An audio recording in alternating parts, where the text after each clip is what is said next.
อืมคือวันนี้เวิร์กขอชี้จับมันไหมครับได้น้องเจดีเคยนั่งดังจริงกลับมาให้มากินข้าวรถซื้อเพราะว่า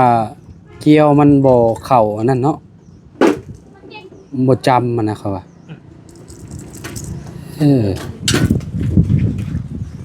ทางนี้เนาะทางนี้เน้นอยู่บ่นี่จะน้อยรุดออกอีกอ่ะ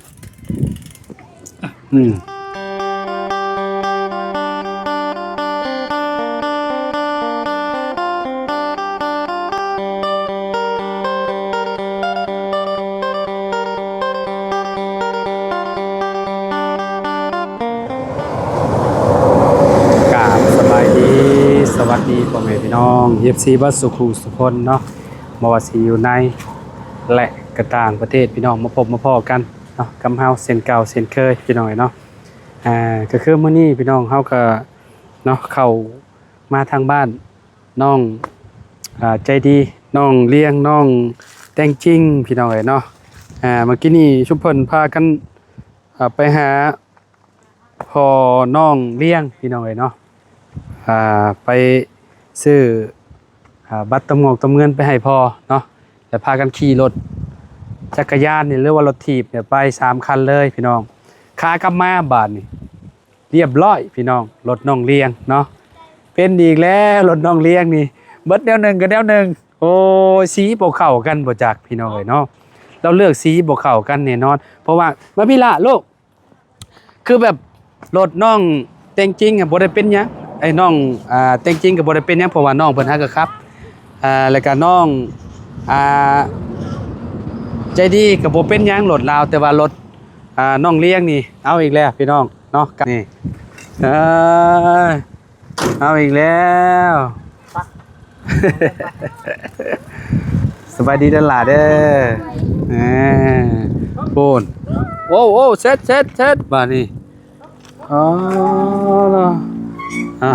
พี่น้องเอ้ยเนาะไปซ่อมรถให้เราก่อนขายันมันรถพี่น้องเอ้ยขายันรถน้องเลี้ยงรถออกเนาะโอ้ม่วนไปแล้วพี่น้องเอ้ยเนาะหมู่มาเลยสบายเลยใจดีบ่ายม่วนบ่ใจดีม่วนเนาะมาเมื่อแรกยังเคินอยู่บ้านโอ้ยขี่เจิดไปเจิดมาบ่าขี่บ่านี่มันรถพี่น้องเอ้ยนี่ขายันมันนี่ขายันมันอะไรกับไม่ยั้งนี่ไม่ยั้งมันน่ะนี่มันอันนี้ก็คู่อันนี้ก็คู่ออกเลยโอ้ยท่านโมดีแล้วคันคือเจ้าหันบ่แน่นนะเนี่ยเขาว่าเวลาน้องเพิ่นยันแล้วแบบใส่แห้งหลายมันก็เลยหลุดออกบ่นี่ใส่แห้งหลายรวมบ่ตัวนี้รวมบ่16นี่รวมต้อง15เนาะ15พอดีเลยพี่น้อง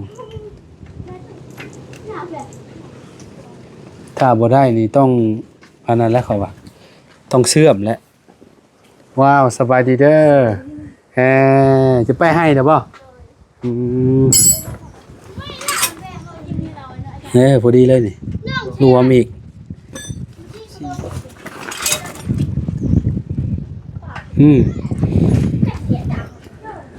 คือวันนี้เวิร์กขอชี้จับมันไหมครับได้น้องเจดีเคยนั่งดังจริงกลับมาให้มากินข้าวรถซื้อเพราะว่าเกียวมันบ่เข่าอันนั้นเนาะบ่จำมันนะครับว่า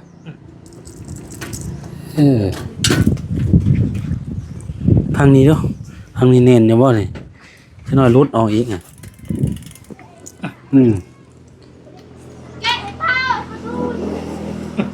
คือมันคาป่ะนั่นมันไปใช่เลยน็อตตัวนั้นมันหายออกแล้วมันรุดออกเลยน็อตเฮียหาเสกเบิ่งก่อนตัวใดบ่ดีอันนี้ก็ต้องหันนี่ก็ได้ลองดูมันนี่ละไปกินข้าวป่ะ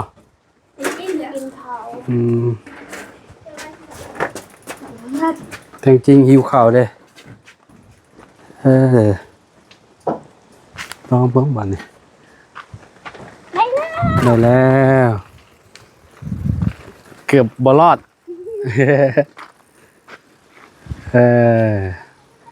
โอเคได้แล้วบัดนี้เนาะนี่แต่มันเกี๊ยวมันบ่หวานพี่น้องก็เกี๊ยวมันหวานนี่หันบ่ได้แต่มันรุดแหละเนาะเพิ่นก็บ่ได้อันนั้นเนาะเพราะว่าตอนมันรุดเจ้าเฮ็ดแนวใดหั่นล่ะกำลังบืนค่อย กำลังสิปั้นว่ะ กำลังสิปาน แบบ บืน นี้ ค่อย แล้วมันก็ลุดเลย ดีแต่หัวบ่ทิ่มเนาะเป็นหัวรุดไปเลยเนาะกำลังแบบ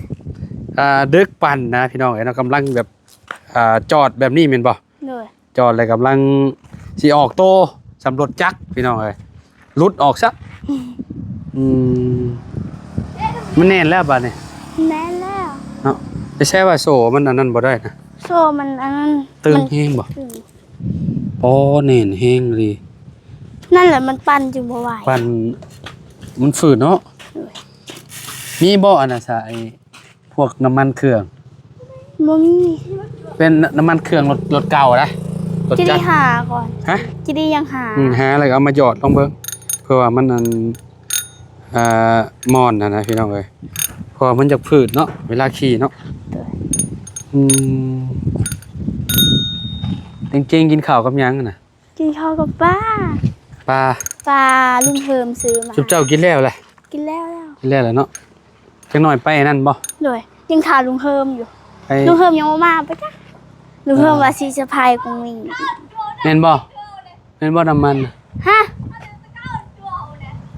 บ่แม่นอันนั้นบ่แม่นน้ำมันอันนั้นน้ำมัน มีบ่น้ำมันทอดไข่น้ำมันทอดไข่กับบ่มี โดย ก็ได้มีน้ำมันทอดไข่เอาน้ำมันฮะ อันนี้น้ำมันโจโตยูดน้ำมันอหย่าง โอ้น้ำมัน เท่น่ะ น้ำมันรถจักรน้ำมันรถไถ เลิศอันนั้นเขาใส่มือนั้น น้ำมันกระชวน น้ำมันกระส่วน ใส่ก็ได้คือกันเอามาบีบใส่แล้วล่ะ เจ้าจิ เอามาบีบใส่นั่นนึง จองโซน่ะเอาไม่เจาะเอาแย่น่ะแย่ล่ะเอาผสมก่อน แม่นก็จะเอาผสมมานี่มันหยินอย่างนี้ลูกค่อยๆแล้วก็ม้วนมานี่ม้วน อ้าว บ่ต้องเทลายค่อยๆพอ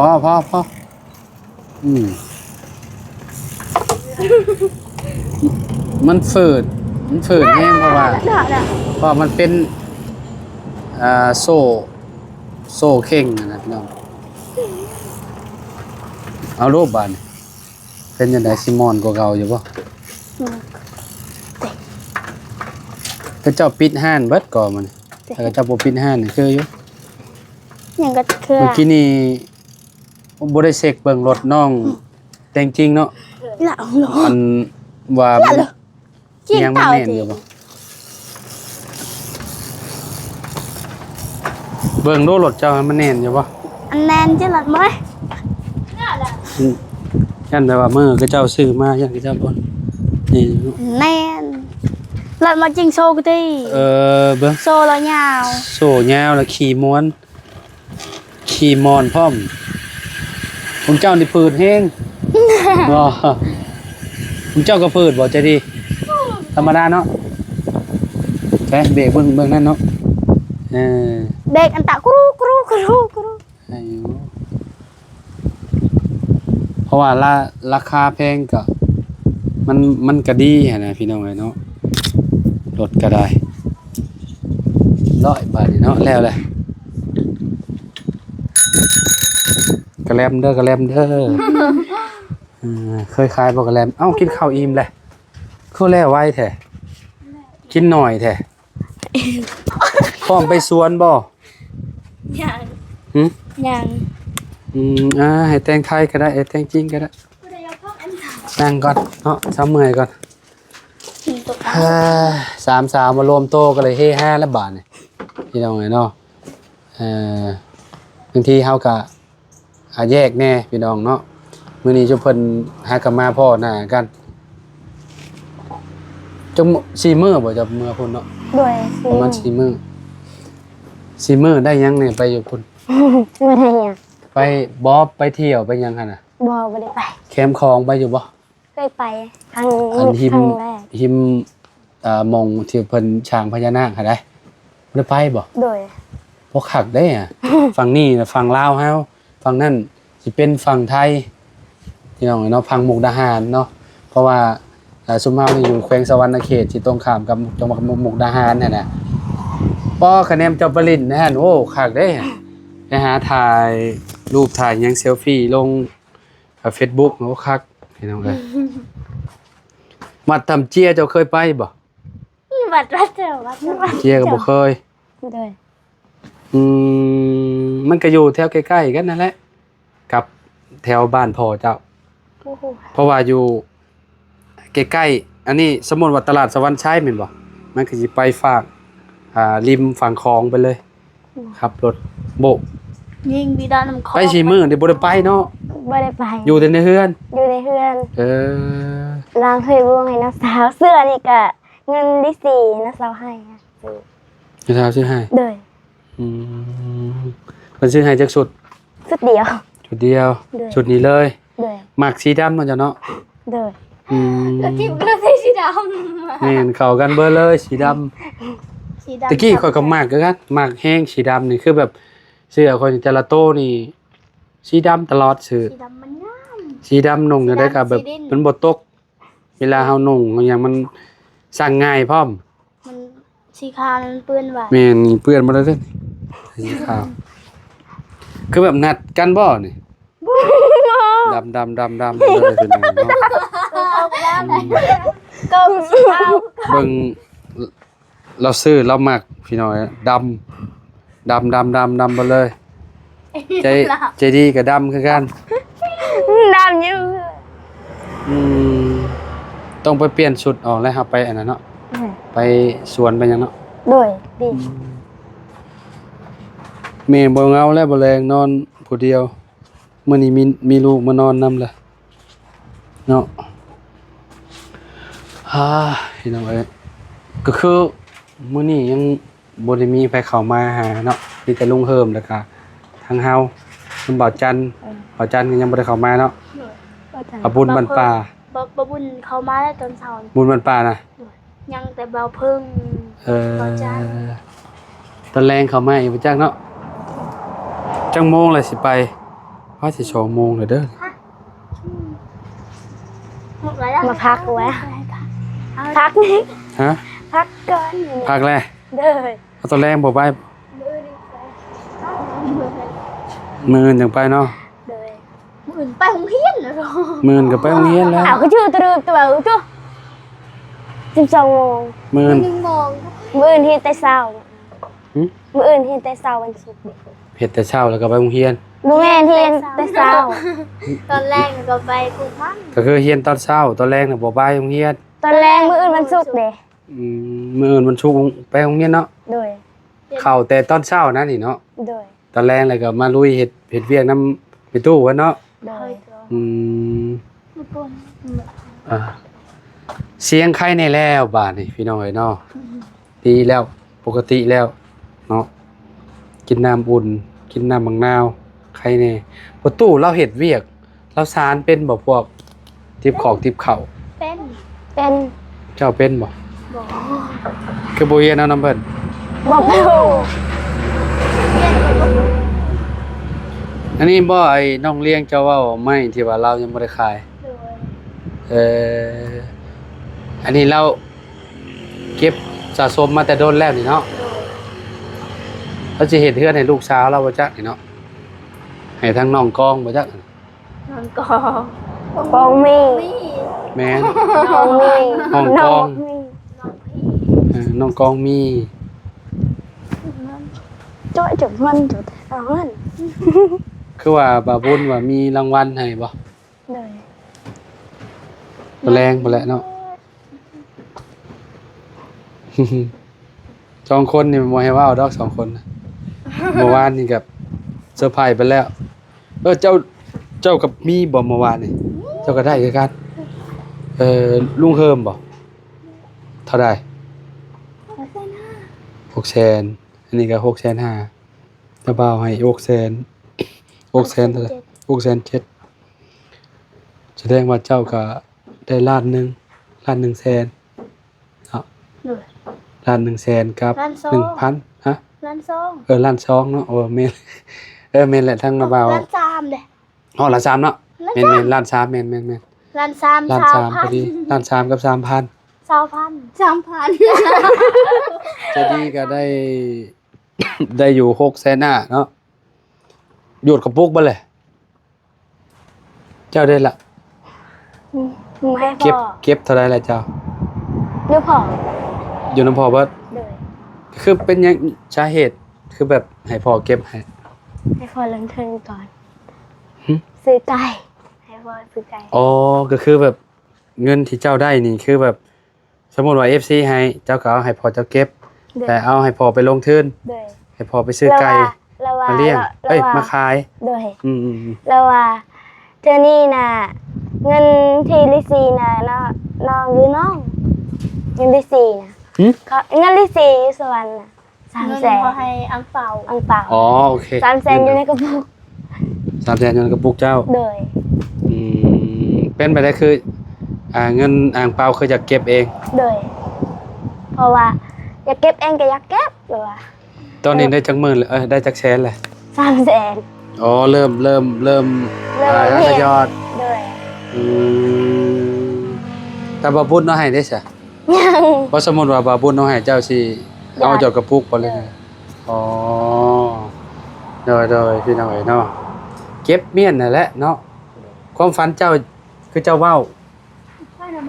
บาบุญสารวัตร แม่นบ่ล่ะ เลย บอก FC อีกดูความฝันเจ้าคืออีหยัง ไม่ค่าขายเครื่องออนไลน์ จะเป็นแม่ค้าขายเครื่องออนไล เล น์ ย ความฝันนี่นะ เลย จะเป็นแม่ค้าขายเครื่องออนไลน์ เลย เออแบบว่านอกจากแม่ค้าแล้วเจ้าฝันอยากให้พ่อแม่ได้อีหยัง เพื่อน เพื่อนอยู่ เลย เอออันนี้คือกันเมื่อวานนี่ความฝันว่าอยากมีเพื่อนอยู่กับพ่อ เลย คือกันบ่ แล้วว่าเรื่องไม่ให้ฉันน้ำตาไหล FC สงสารเจ้าอยู่เมื่อวานนี่ว่าโอ้สงสารน้องเด้ว่ะน้องเลี้ยงคือว่าลูกน่ะฮักแท้ๆแม่คือยังปะไปว่าซั่นคือว่าแหละชีวิตคนเฮามันบ่คือกันเนาะแต่ว่าน้องนี่ก็พ่อแม่อยู่นํกันอยู่แต่ว่าก็บ่ค่อยโอเคปานนั้นเนาะ บ่มีความ อื สุข มแบบบ่มีความสุขบัดพ่อไปบัดคนละคนกันเลยล่าเริงเลยบัดสบายบัดพี่น้องเนาะบ่คิดร้ายเราก็ได้สมมุติว่าไปเจอภาพตัวนั้นเลยก็แฮงสิบ่คักปานใดเลยเนาะสมมุติว่าไปหาแม่ไปอยู่นำแม่หั่นน่ะก็คือเมื่อวานนี่น้องกองมีไปส่งเอื้อยเนาะเมื่อวานเนาะไปส่งอยู่บ้านผัวเพิ่นพุ่นแหละพี่น้องเอ้ยเนาะจักมื้อได้แหละเนาะสิได้กลับมาอีกเนาะ ย่ามโคเสียย่ามันแหละ อีกโดนบ่สิกลับมา โดย อ๋อ คือเอฟซีคอมเมนต์ว่า โดย ใจดีนะภายนอกดู แข็งแกร่ง อ่อน แข็งแกร่ง ต่ข้างในนะแข็งแกร่งแบบว่าน่ะ โมเมนต์ FC สิว่าเจ้าน่ะภายนอกเจ้าน่ะเป็นคนล่าเริงแปลว่าเป็นคนแบบเบิ่งคือคนแข็งแรงหั่นน่ะแต่ว่าจิตใจอยู่ข้างในเจ้าน่ะ คือแบบมันสิเศร้า ใจดี แม่นเราอ่ะมันความจริงบ่ล่ะ แม่ แบบว่าอยู่ข้างนอกคือแบบน้องเพิ่นเฮฮานะพี่น้องเนาะแต่ว่าแบบสมมุติว่าบ่ได้อยู่กับคนอื่นน่ะนะอยู่ผู้เดียวน่ะก็คิดว่าน้องต้องคิดอยู่แล้วแม่นบ่ล่ะแบบว่าบ่ต้องเว้าเทิงเนาะตอนนั้นพอเนาะ เลย แต่ใจดีนี่คือเป็นอะไรล่ะ สมมุติว่าอ้าวพ่อกับแม่เจ้าอยู่เฮือนเนาะเจ้าอยากให้เพิ่นอยู่หรือว่าให้ไปอยู่บ้านพ่อเจ้า น้อยย้อน นอกจากให้แม่คนนี้ อยากให้แม่อยู่นี้ แต่ว่าพ่อนี่คือแบบให้ไปอยู่พุ่นเพราะว่าอยากอยู่น้ำแม่เนาะอยากอยู่น้ำเพิ่นแต่ว่าน้องนี่คือแบบคือแบบโอเคเลยเนาะ ผมแม่มีความสุข พ่อแม่แบบว่าเพิ่นเป็นผู้ใหญ่พ่อหั่นนะพี่น้องเนาะอีกอย่างหนึงค่อยคิดในใจว่าพ่อน้องแต่งจริงนี่คือแบบเพิ่นคือสิหักเมียเพิ่นอยู่ดอกพี่น้องเนาะแม่นแล้วว่าล่ะ โดย แต่ว่าเฮายังบ่เคยได้ร่วมได้คุยกับลาวดอกเนาะบัดเรามาก่อนเนาะสิลองถามลาวพี่น้องเนาะแล้วก็สิไปรวมกับลาวเนาะลองเรื่องเฮือนเรื่องซ่านนี่แหละพี่น้องเนาะสิถ่ายให้พ่อแม่พี่น้องเนาะเบิ่งนำกันคันว่าเราสิออกกล้องหั่นน่ะเนาะแล้วคือสิออกอยู่แล้วว่าล่ะ บ่ฮู้จ้ะเบิ่ง ลองถามเราหน่อยเด้อพ่อทีมงานบ่าวลาวเราอยากสัมภาษณ์เจ้าอหยังประมาณนี้นะ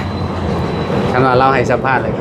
สิสัมภาษณ์เราคือสิออกอยู่แล้วว่าน่ะบ่าวว่าคือแม่เจ้าเล่ากับยังออกตลอดเราก็บ่ได้เห็นญาตินี่หยังสัมภาษณ์คู่กันเนาะมีลูกมีพ่อมีแม่อยู่นำกันเลยพี่น้องเอ้ยเนาะระหว่างน้องเต็งจริงกับพ่อนะอยากเค้นอยู่อ่ะแต่จริงกับพ่อสิคือกันสำใดฮะนะพี่น้องคือกันบ่ล่ะ คือการเอื้อยแล้วก็คือการกับเราเลย ลูกคนละเมตรแต่ว่าพอเดียวกันแต่ก็คือกัน โดยคือการ หน้าตาคือกันเลยกะน้องพี่น้องเอ้ยเนาะทางเฮือนน้องวันนี้ก็คือที่เฮาสัมภาษณ์ไปแหละเนาะว่าในอนาคตน้องว่าถ้าน้องใหญ่แล้วน้องสิไปเฮ็ดเวียก18ปี19ปีไปบ่ได้บ่เป็นหยังต้องให้รอให้21ปี ไปได้แต่ว่าอยากเรียน อย่าเฮียนก่อน โดย ปีนี้เจ้าจะอายุเท่าไหร่ก่อนล่ะ 14เข้าป .5 เนาะ โดย ประมาณฮอดพุ่นก็ประมาณเท่าไหร่ม.7 เนาะสมมุติว่าเจ้าเฮ็ดจำเนาะ จบม.7 SOS ปี20 ปี 20ปี 20 ปี แม่น20ปี21นี่คือไปเฮ็ดเวียกเลยแม่นแล้วอ่ะ 20 ปี21ปี เพราะว่าน้องเพิ่นนี่คือแบบบ่ได้อยากออกแต่พี่น้องโรงเรียนนี่คืออยากเรียนให้มันจบก่อนอยากได้ใบประกาศก่อนแต่ว่าต่างจากน้องใจดีนี่พังเมืองปีสิมาเนาะคันว่าสิไปต่อก็ไปเนาะคันว่าบ่ไปแล้วก็คืออ้อแม่นบ่ล่ะ เจ้าได้เรียนต่อคือกันลุยฮอดม.7 เลย2คนเลยเนาะแต่ก็ใช้เวลาโดนได้เนาะ โดย เปิดสิฮอดม.7 เนาะเพื่อนหลังนี้ก็สิประมาณเท่าไหร่เจ้าวะ10 กว่าปี20 ปีพุ่นแหละ 20 ปีไปเลยเนาะ โดย ตพี่น้องเอ้ยเนาะก็โดนพอสมควรอยู่เนาะจังได๋ก็สู้ๆได้ล่ะเด้อเนาะมื้อหน้ามื้อไหนเดี๋ยวจังถ่ายให้พ่อแม่พี่น้อง FC มานำกันอีกเทื่อนึงครับน้องแต่งจริงเนาะเพราะว่าเฮาก็ออกนำกันหาก็คลิปนึงเนาะ โดย ที่ว่าเฮาสัมภาษณ์น้องเพิ่นแบบเดี่ยวหั่นนะพี่น้องแต่ว่าคลิปมันแบบรวมโตกันนี่ก็หลายคลิปพอสมควรแล้วเนาะแต่ละคนก็คือสิฮู้นิสัยกันอยู่ดอกเนาะพี่น้องโอเคขอตัวไปกินข้าวก่อนเนาะอยู่ดีมีแฮงบ่สุขทุกคนพี่น้องมื้อนี้อยู่นี่ก่อนเดี๋ยวให้บอดจันมันเข้ามาก่อนจ้ะเนาะเมื่อยบ่ เมื่อย มาแต่นั่นนอนก่อนบ่ลุยต่อเลยเนาะ โดย โอเคสบายดีได้ซะเด้อ สวัสดี โอเคขอไม้นี่ล่ะพี่น้องเอ้ยเนาะไปหาเสริมพลังก่อน เบ๊ หากินข้าวก่อนพี่น้องเอ้ยเนาะหิวข้าวแล้วเฮาก็ได้บ่าย 2:00 นแล้วแม่นอีหลีไปหาคัดไปหาฮัดอันขี่รถถีบก่อนลืมถามเรื่องหนึงเจ้าก็ขี่เป็นไว้แทนรถถีบ เคยขี่ เจ้าเคยขี่ โดย จำพออันนี้ก็เคยขี่บ่เคยแต่ก็เป็นอันนี้เด้ ตั้งแต่น้อยๆ บ่เคย พ่อ บ่เคย ราซื้อรถน้อยๆให้ จำเพาะเนาะจังเป็นเนาะพี่น้อยเนาะล่ำลาแล้ว ก็10 ปี โดยบ๊ายบาย เวลา โอเคไปพี่น้อยเนาะอยู่ดีมีแฮงบ่สุขสุขคนพี่น้องเอ้ยขอบคุณหลายๆเนาะที่มารับชมคลิปเนาะพ่อแม่พี่น้อง FC บ่สุขสุขคนพี่น้องเอ้ยเนาะฝากกดไลค์กดแชร์แน่เอาสบายดีพี่น้องพอกันใหม่